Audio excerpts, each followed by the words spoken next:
أنا ku hadlaya magaca gudida 33 ka ka talinta SSC iyo guud ahaan afka bulshada SSC waxaan leenahay shalayto arnaydi sheegno shalay aroortii 10kii barkii subaxnimo weerarkii ay soo qaadeen jamhadda SNM ee looga taliyo Hargeysa ee gobolada waqooyi looga taliyo dagaalkaas oo soconayay ilaa iyo Maghribkii waxa ka dhacay khasaare badan bay geysteen dagaalkaasi wuxuu u qaybsanaa mid afantiriya iyo mid duqayna intaba waa isugu jiray jahooyinka ilaa bari ilaa waqooyi inta u dhaxaysa oo bariga ah ku beegan baa weerarkaasi ka socday khasaare badan buu geystay waxyaalihii ugu daraa waxay ahaayeen shalayto marka laga yimaado iska hor imaadada duqayntii faraha badnayd iyo dhibkii ay geysatay oo ay ka dhalatay dhimasho iyo dhaawac iyo duqayn ama burbur dhul babliga oo dadku wada leeyahay iyo dhul gaar ahaaneedba arintaas waxa ku dhintay dumar waayeel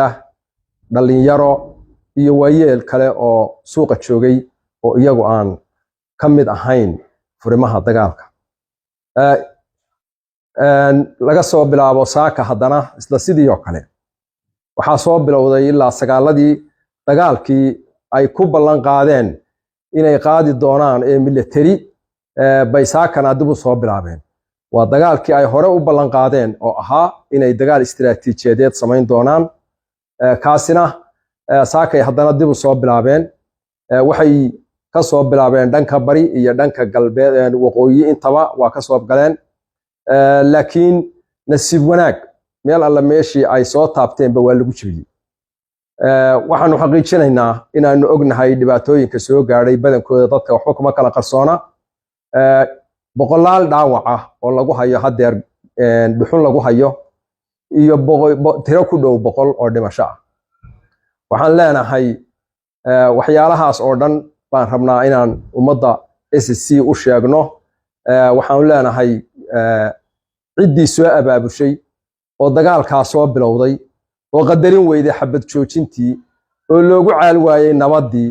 oo laga kari waayay meel nabadda lagu kala qaato tag oo golaha soo fadhiiso geedka haddaad gar leedahay waxaan leenahay waxa aad faa'iideysaan waa waxa iyo wax la mid ah waxaanu ummadda Soomaaliyeed u sheegaynaa waxaanu caalamka u sheegaynaa oo leenahay Muuse Biixi iyo groupkiisu waa diideen nabadii waa loogu caal waayay nabadii mar hadday halka marayso horena in badan aanu u ixtiraameynay nabadda iyo ummadda badbaadada u ixtiraameynay maanta laga bilaabo annagana xarig noo xidhan ma jirto Muuse la qaban waa Soomaaliyana qaban weyday adduunkiina qaban waa waxa loo ogolaaday inuu noqdo argagixiso sharciyaysan baa loo ogolaaday sidii loogu ogolaaday inuu noqdo dawlad uu iska sheegto aan meel la ka jirin tii oo kale hadana u sharciyeystay argagixiso sharciyaysan waa argagixiso sharci leh